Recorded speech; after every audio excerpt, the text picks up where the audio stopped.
Baik, eh, sebelumnya terima kasih kepada dosen pengampu, yaitu Ibu Ati Sumiati SPDMM. Izinkan saya dari perwakilan kelompok untuk menjadi moderator dalam penerapan kurikulum Merdeka di SMK Pertiwi.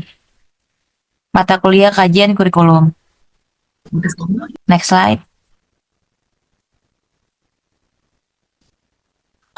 Jadi di kelompok kami ada beranggotakan saya sendiri, Salma Sabita Putri Nabila, dengan NIM 17156240444. Lalu juga ada Berliana Dunusada, ada Kaila Zahra Aulia, Kaza Cahaya Kamila, dan juga Pera Aulia Husada.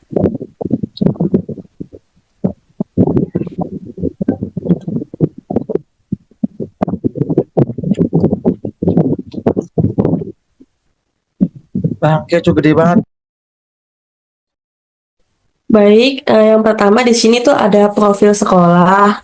Nama sekolahnya itu SMK Swasta Pertiwi. NPSN-nya itu ada 20103746. Alamat sekolahnya itu di Jalan Haji Taiman Ujung, nomor 39, RT 8, RW 7, Kampung Tengah, Kecamatan Kramat Jati, Kota Jakarta Timur, daerah khusus Ibu Kota Jakarta. Akreditasinya sekolahnya itu A. Kejuruannya itu kebetulan ada 3, ada manajemen perkantoran, layanan dan bisnis, ada akuntansi keuangan lembaga, dan ada pemasaran digital. Jumlah gurunya itu ada 22 guru, jumlah sisanya 230 siswa, nomor teleponnya yaitu 02187791284. Email sekolahnya itu info@smkpertiwi.sch.id.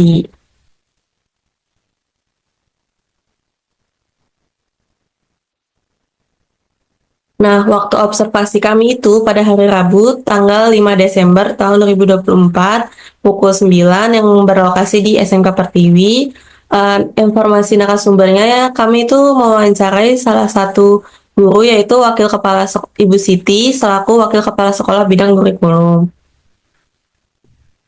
Dan selanjutnya akan dibacakan oleh rekan saya. Oke, selanjutnya ada kerangka dasar kurikulum di SMK Pertiwi. Kurikulum yang berlaku adalah kurikulum Merdeka, di mana kurikulum Merdeka berfokus pada pengembangan karakter dan kompetensi peserta didik serta materi esensial. Di mana dalam kerangka kurikulum terbagi menjadi 2, yakni intrakurikuler dan kokurikuler. Di mana intrakurikuler merupakan kegiatan pembelajaran yang dilakukan dalam jam pembelajaran resmi di sekolah, mencakup semua mata pelajaran yang ditetapkan dalam kurikulum. Intrakurikuler terdiri dari 3 komponen utama. Yang pertama kompetensi, yang kedua muatan pembelajaran, yang ketiga beban belajar. Sedangkan kokurikuler merupakan kegiatan yang mendukung pembelajaran di dalam kelas, termasuk proyek penguatan profil pelajar Pancasila, di mana dalam kokurikuler sendiri mencakup 3 komponen. Yang pertama, proyek penguatan profil pelajar Pancasila atau biasa disebut P5, yang kedua kegiatan berbasis konteks, yang ketiga pengembangan keterampilan sosial serta kepemimpinan. Selain kedua hal tersebut, ada juga ekstrakurikuler, di mana merupakan kegiatan yang lebih bersifat ke minat siswa dan pengembangan diri, di mana di dalam SMK Pertiwi terdapat 7 kegiatan ekskul yang mencakup rohis, pramuka, voli, basket, seni, paskibra, dan futsal. Oke, selanjutnya akan dijelaskan oleh rekan saya. Yang selanjutnya itu ada silabus capaian pembelajaran. Di SMK Pertiwi itu sudah menggunakan kurikulum Merdeka Belajar sehingga sudah tidak menggunakan silabus. Diganti menjadi elemen atau capaian pembelajaran. Capaian pembelajaran atau CP merupakan kompetensi pembelajaran yang harus dicapai oleh peserta didik pada setiap fase. Untuk jurusan akuntansi dan keuangan lembaga, capaian yang di akhir itu yang ditargetkan adalah sampai fase F. Nah, capaian pembelajaran fase F itu pada jurusan akuntansi keuangan lembaga di SMK Pertiwi itu ada pada akhir fase F, peserta didik mampu mengidentifikasi permasalahan ekonomi, memahami model dan pelaku Ekonomi, memahami kegiatan ekonomi, menerapkan ilmu ekonomi dalam kegiatan usaha, serta memahami administrasi dan fungsi-fungsi manajemen. Pada akhir fase F juga peserta didik harus mampu menerapkan standar akuntansi yang digunakan lembaga atau instansi pemerintah. Slide selanjutnya akan disampaikan oleh rekan saya.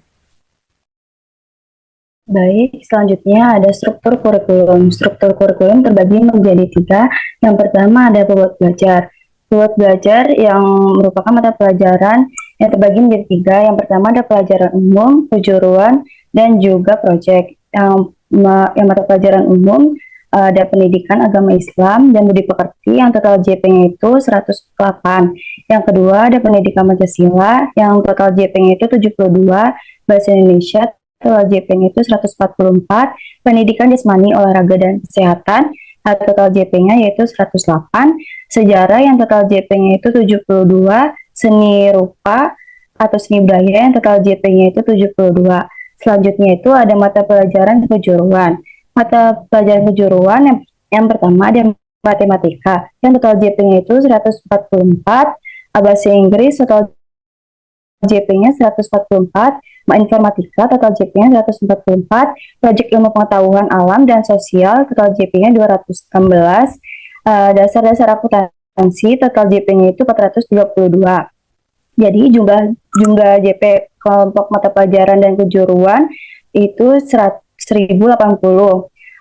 Jumlah mata pelajaran umum plus kejuruan itu ada 1656. Total JP mata pelajaran umum plus kejuruan dan proyek ada 1728. Selanjutnya ada muatan pembelajaran. Sebelum menerapkan kurikulum mereka menggunakan muatan nasional atau umum atau kejuruan setelah penerapan kurikulum mereka menggunakan muatan nasional, kejuruan, dan juga proyek atau P5.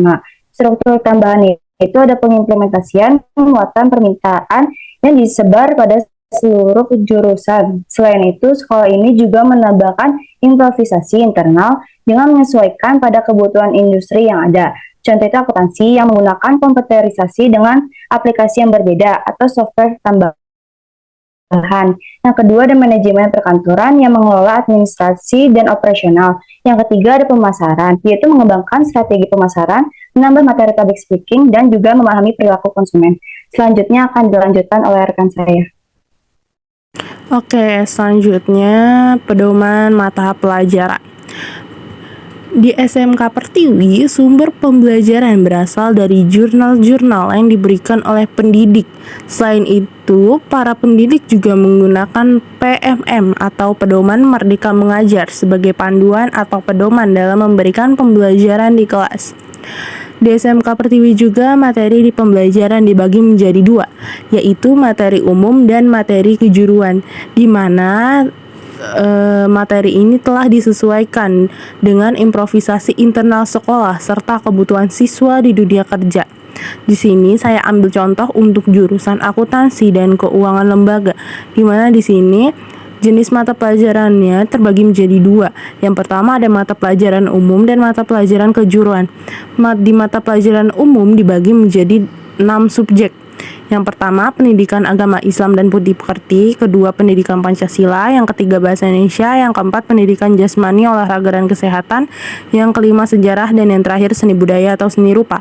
Sedangkan mata pelajaran kejuruan dibagi menjadi 8 subjek. Yang pertama, matematika, bahasa Inggris, informatika, proyek ilmu pengetahuan alam dan sosial, dasar-dasar akuntansi, konsentrasi keahlian, proyek kreatif kewirausahaan, dan yang terakhir, praktik lapangan kerja atau PKL. Oke, selanjutnya akan dijelaskan oleh rekan saya. Oke, selanjutnya analisis SKL, KL, dan KD. Aku akan menjelaskan SKL terlebih dahulu. SKL merupakan surat keterangan lulus. Surat keterangan lulus ini diterbitkan untuk bukti bahwa seorang siswa itu bersangkutan sudah menyelesaikan mata pelajarannya. Terus surat keterangan lulus ini tergolong sebagai dokumen resmi atau formal dan juga digunakan pengganti ijazah yang bersifat sementara. Untuk surat keterangan lulus pada sekolah swasta Pertiwi ini, kami sebagai peneliti observasinya tidak dikasih dokumen oleh waka kurikulumnya sendiri. Oke, selanjutnya yaitu KI atau kompetensi inti. Maksudnya itu, dalam akuntansi, keterampilan ini untuk memahami, menerapkan, dan menganalisis pengetahuan faktual, konseptual, dan prosedural. Pengetahuan ini digunakan untuk memecahkan masalah dalam bidang kerja siswa yang spesifik. Aku akan membacakan kompetensi inti atau pengetahuan itu untuk memahami, menerapkan, menganalisis dan mengevaluasi tentang pengetahuan faktual, konseptual, operasional dasar dan metakognitif sesuai dengan bidang dan lingkup akuntansi dan keuangan lembaga.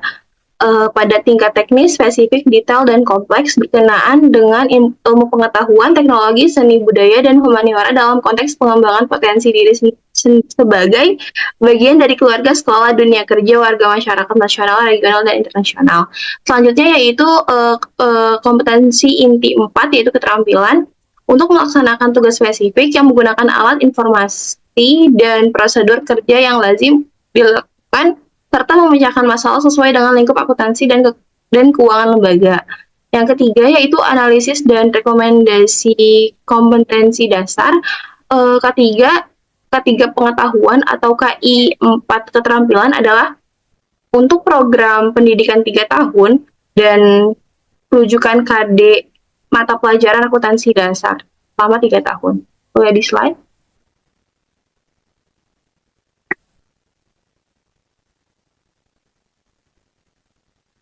Selanjutnya yaitu analisis KD. Maksudnya KD itu kompetensi dasar adalah pengetahuan dan keterampilan dan juga sikap yang harus dikuasai oleh peserta didik untuk menunjukkan bahwa mereka tuh telah menguasai standar kompetensi yang telah ditetapkan oleh sekolah tersebut.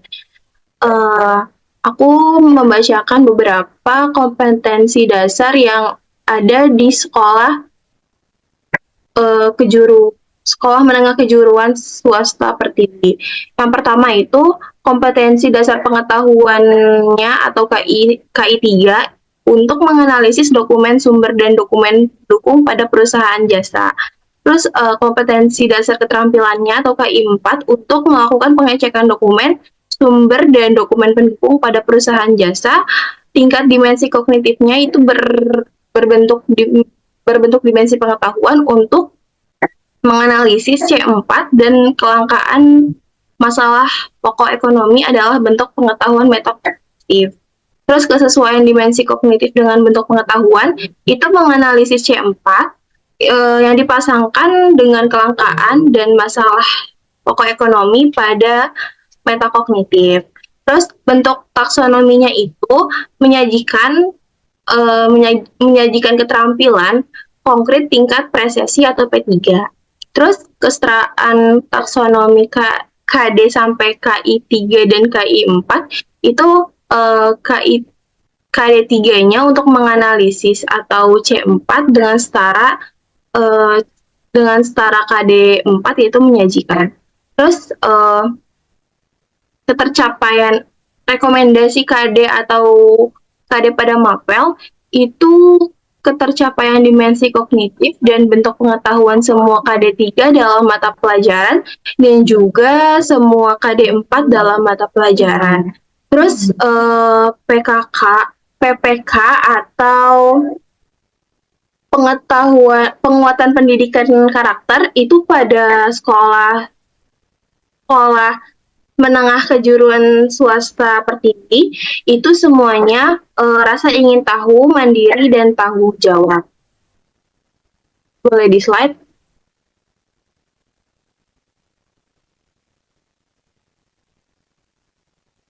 Selanjutnya dijelaskan oleh rekan saya. Baik, selanjutnya ada program belajar. Program belajar ini terbagi menjadi 3. Yang pertama ada tugas mandiri, kegiatan ekstrakurikuler, dan kegiatan penilaian. Nah, tugas mandiri, tugas diberikan pada saat jam pelajaran, pekerjaan rumah atau PR, dan proyek. Kegiatan ekstrakurikuler yaitu aktivitas tambahan seperti paskibra, futsal, dan seni. Kegiatan penilaian, waktu yang dibutuhkan seperti ujian, tes, ataupun penilaian lain dapat mengukur capaian belajar siswa. Boleh di next. Selanjutnya akan dilanjutkan oleh rekan saya. Oke, selanjutnya kita akan masuk ke analisis SWOT. Yang pertama itu ada strength atau kekuatan. Kalau berdasarkan dari data SMK Pertiwi, kita mendapatkan kalau strength-nya itu organisasi terstruktur dengan visi dan misi yang jelas. Terus ada guru kompeten, mayoritas berlatar pendidikan S1 atau S2. Lalu pembelajaran berpusat pada siswa dengan metode berbasis proyek, fasilitas memadai, ada laboratorium, ada ruang praktek, dan juga ada teaching factory. Lalu selanjutnya ada lokasi strategis dan dukungan masyarakat sekitar. Boleh di next? Lalu berikutnya dari SWOT itu ada juga weakness atau kelemahan. Ada 4 kelemahan, yaitu pertama tidak semua warga memahami visi misi sekolah. Lalu ada beberapa guru mengajar di luar bidang kompetensinya. Siswa kurang bertanggung jawab dan ada yang lebih fokus ekstrakurikuler saja. Lalu ruang kelas yang terbatas. Jadi lingkungannya itu kadang kurang kondusif. Next slide. Oke, selanjutnya kita masuk ke opportunities atau peluang. Ada 4 poin. Yang pertama itu posisi strategis mendukung kolaborasi dengan industri. Jadi posisi SMK Pertiwi ini bisa diakses dengan kendaraan umum. Ada halte terdekat, ada juga Jaklingko yang gratis. Kita tahu dari program pemerintah. Jadinya kita cuma tinggal jalan sedikit aja udah nyampe ke SMK Pertiwi. Lalu selanjutnya ada pelatihan guru dan workshop pengembangan manajemen. Ada ekstrakurikuler diarahkan ke prestasi non-akademik, lalu pengembangan karakter positif siswa. Next slide. Selanjutnya ada threats atau ancaman. Jadi ini adalah SWOT yang terakhir, yaitu sikap individualis dalam organisasi, guru kurang inovatif karena zona nyaman, siswa pasif dan kurang kreatif, kerja sama industri tidak selalu sesuai kebutuhan siswa, lalu fasilitas yang kurang terawat. Next. Selanjutnya kita langsung masuk ke bagian kesimpulan. Jadi, dengan kurikulum merdeka yang diterapkan di SMK Pertiwi ini, hadir untuk menjawab kebutuhan belajar di Indonesia yang lebih fleksibel dan berpusat pada siswa. Jadi, intinya itu, kurikulum merdeka memberi kebebasan lebih besar kepada sekolah, guru, dan siswa untuk menentukan cara belajar yang sesuai dengan kebutuhan mereka. Dengan begitu, pembelajaran bisa jadi lebih menyenangkan, relevan, dan juga relatif atau efektif. Nah, yang selanjutnya itu ada pada bagian lampiran dokumentasi. Ini adalah beberapa dokumentasi pada saat kami mau lakukan wawancara. Lokasi wawancara itu kami wawancara di lab AKL. Dan ini adalah beberapa fasilitas dan lingkungan sekolah SMKS Pertiwi.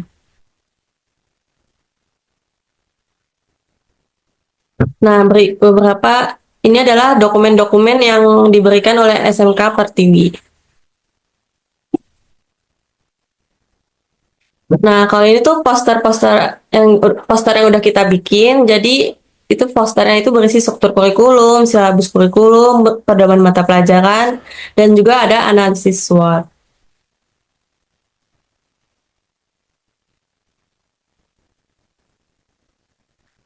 Oke, sekian dari kelompok kami. Lebih dan kurangnya mohon dimaafkan. Terima kasih. Wassalamualaikum warahmatullahi wabarakatuh.